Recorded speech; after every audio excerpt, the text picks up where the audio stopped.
continues in a private practice that included criminal defense litigation. The district attorney is the chief law enforcement officer for the city. Through its leadership can come a more secure life for our people. Crucial decisions must be made in the next 4 years, and these are just some that stand out for me. The office can and will prosecute organized crime.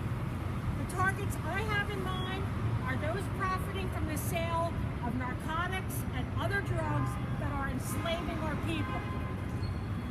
These crimes create an atmosphere of fear in neighborhoods throughout the city. It holds families hostage to the drug dealing and gang warfare that goes with it.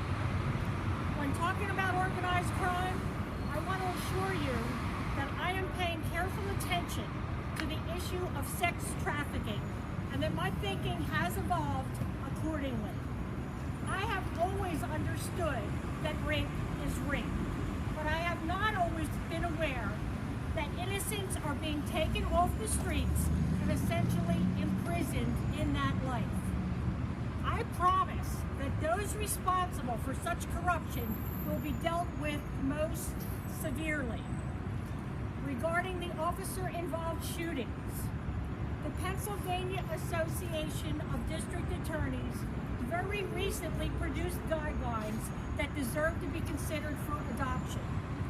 We must move forward from the atmosphere of distrust between the people in the most vulnerable areas of our city and those police officers who put their lives on the line to protect us. The district attorney must keep its focus on the historical reevaluation our courts are undertaking by way of the MacArthur Grant. I promise that those responsible for such corruption will be dealt with most severely. Regarding the officer-involved shootings, the Pennsylvania Association of District Attorneys very recently produced guidelines that deserve to be considered for adoption. We must move forward from the atmosphere of distrust between the people in the most vulnerable areas of our city and those police officers who put their lives on the line to protect us. The district attorney must keep its focus on the historical reevaluation our courts are undertaking by way of the MacArthur Grant. We must actively participate in the organization of programs that will give people who need help more options and give our taxpayers a break.